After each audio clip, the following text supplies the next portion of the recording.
Salve galerinha, primeiro G, primeiro técnico de informática, professor Marcão aqui de História, para corrigir e comentar, na verdade para comentar a avaliação diagnose feita por vocês e corrigir e comentar principalmente a questão que vocês tiveram mais dificuldade nesse começo de ano, que foi a questão número 5. Então vamos comentar algumas coisas aí. Primeiro vou abrir aqui para vocês a planilha da galera que fez. Aqui a gente tem os alunos que fizeram a prova, vamos voltar lá. Foram 43 alunos que fizeram a prova, certo? E aqui estão os alunos. Passando aqui você vai vendo. 8 de 10, por exemplo, são as respostas certas. Aliás, quantas você acertou? Eram 5 questões, cada uma valendo 2 pontos.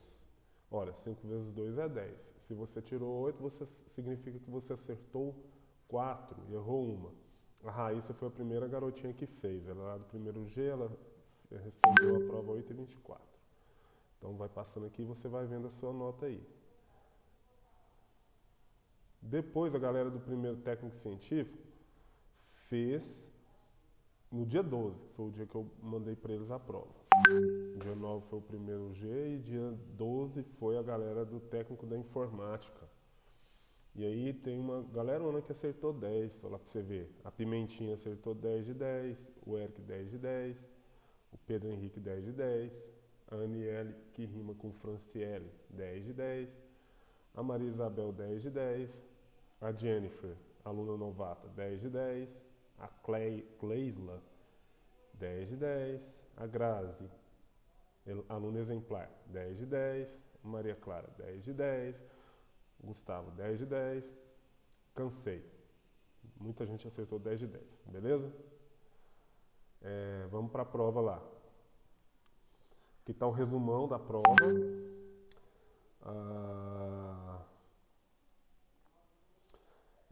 58% das 43 pessoas que fizeram a prova são do primeiro ano técnico de informática e 41% do primeiro G. Então, note por aqui que o primeiro técnico de informática participou mais da prova. Teve gente que não fez o primeiro G. Aqui estão as alternativas e as respostas corretas, né? A primeira questão era: a região denominada Mesopotâmia ficava entre os rios Tigre e Eufrates. 90% acertaram. De 43, 39 acertaram. Certo? Então, ninguém marcou Nilo e Ganges. Um marcou Ganges e Tigre, 3 Nilo e Tigre e o restante Tigre e Eufrates. Parabéns para você se você marcou a número 1. Número 2, 81% acertaram. Na história antiga, os sumérios são necessariamente associados quando se estuda a base cultural das civilizações mesopotâmicas. Muito bem. 35 de 43 acertaram. Cara, eu viajo aqui nesses gráficos. Eles são muito bem elaborados. Questão 3, a mesma coisa. 81,4% acertaram. A resposta certa é a letra B.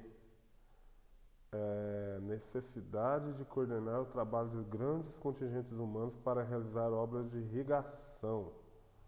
Ué, cadê a pergunta aqui? Que doideira. A pergunta era: a partir do século 3, a partir do terceiro milênio a.C., 3000 a.C., né, desenvolveram nos vales dos grandes rios do Oriente, como Tigre, Nilo e Eufrates, estados teocráticos, fortemente organizados, centralizados e com extensão burocrática, da burocracia. Uma explicação para seu surgimento é: essa aqui está ligada com a 5, que a gente vai comentar daqui a pouco. Aqui ocorreu a Revolução Agrícola do período Neolítico, né? As pessoas começaram a descobrir as formas de praticar a agricultura e, por causa disso, vai surgir os estados, ou seja, os governos teocráticos. O que é um governo teocrático? O rei é o próprio Deus. Por exemplo, no Egito, Faraó era Deus. Ele era considerado um Deus. Você já sabe muito bem disso. Você já estudou isso bastante. Você está calejado de estudar história desde o 6º ano. Você sabe disso, não é? Questão 4. 90% acertaram. Olha que loucura. A resposta certa era a letra E. Olha o enunciado. Salve, ó Nilo, regas a terra em toda parte, ó Deus dos grãos, Senhor dos peixes, produtor do trigo e da cevada. Logo tuas águas se erguem, todo o ventre se agita, o dorso é sacudido de alegria e os dentes rangem. O trecho celebra, letra E, o poder criador do regime das cheias e das vazantes do Nilo, do rio Nilo, que deixavam no solo um lodo de grande fertilidade. 39 alunos acertaram. E o rio Nilo era tido também como um deus, porque eles eram politeístas, essas sociedades. Eles acreditavam em vários deuses, né? E por fim chegamos na questão número 5, que 27 de 43 acertaram. Foi mais de 50%, mas foi bem baixo em relação às outras. Veja que 62,8% dos alunos acertaram. A resposta certa era a letra C, né? As sociedades que na antiguidade habitavam os vales do Nilo, Tigre e Eufrates, tinham em comum o fato de, a resposta correta, haverem possibilitado a formação do Estado a partir da produção de excedentes, da necessidade do controle hidráulico e da diferenciação social. Quando eu digo produção de excedentes, eu estou falando o seguinte: eu produzo alimento para o meu sustento. Por exemplo, eu produzo alimento para um ano. Então, tenho alimento suficiente para um ano. Mas eu produzi mais alimento, um alimento que sobra. Eu tenho necessidade desse alimento para apenas um ano. E eu produzi alimento para um ano. Mas eu produzi mais alimento para mais de um ano. Então, eu retiro a parte que é para aquele ano. E o excedente eu vou fazer o quê? Vou armazenar e de repente eu vou vender. Eu vou passar para outras pessoas.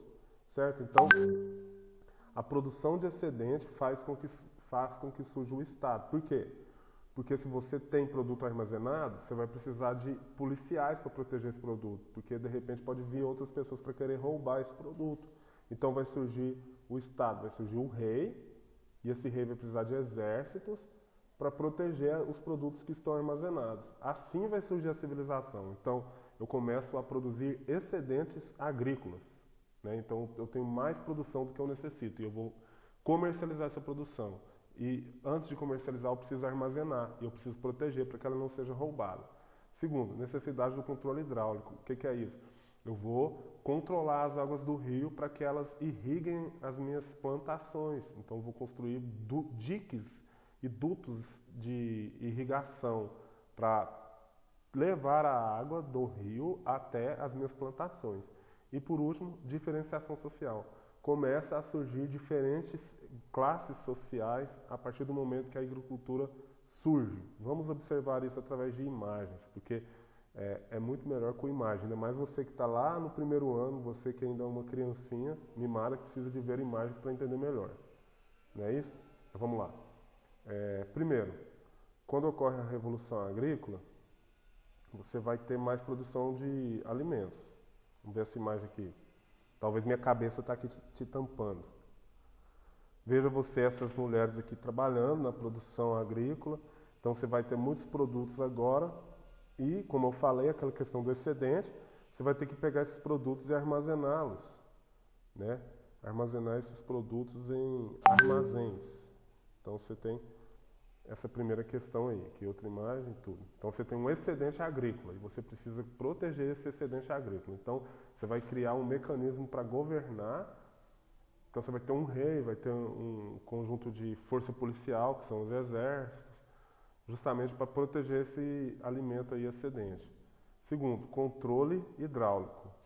Olha, essa imagem aqui, por essa imagem aqui dá para a gente ver o que lá no Egito o pessoal canalizando a água do rio Nilo para que ela irrigasse as plantações. Deixa eu ver outra imagem aqui. Essa aqui está pequenininha, vamos ver se ela amplia aqui nesse site. Não ampliou, galera. Mas enfim, por essa imagem aqui, vamos ver essa outra aqui, vamos ver no site. Eu abri o mesmo site, cabeção. Enfim, Você observa a construção de dutos de irrigação. Olha essa outra aqui. Você traz a água do rio para irrigar vastas regiões, né? Vastas regiões de plantação. Então você está controlando a água do rio. É o controle hidráulico, né? E o terceiro, diferenciação social. Note que a partir então dessa revolução agrícola, começa a ocorrer uma divisão do trabalho. Olha aí para você ver. Agricultores, artesãos, pastores, caçadores, guerreiros e sacerdotes.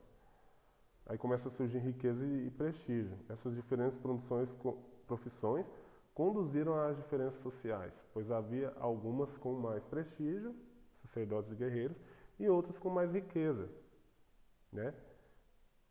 Também se adquire a noção de posse. Os homens possuem instrumentos de trabalho, terra, água, gado. Então começa a surgir uma diferenciação social nesse período, que é o período também que começa a surgir os reis. Ok? Então, galera, era isso. Certo? Se você ainda ficou com dúvida nessa número 5, que foi a que mais errou, pode me procurar. Pode me mandar perguntas aí no privado, que eu estarei totalmente à sua disposição para responder. Ok? Forte abraço para você e até a próxima.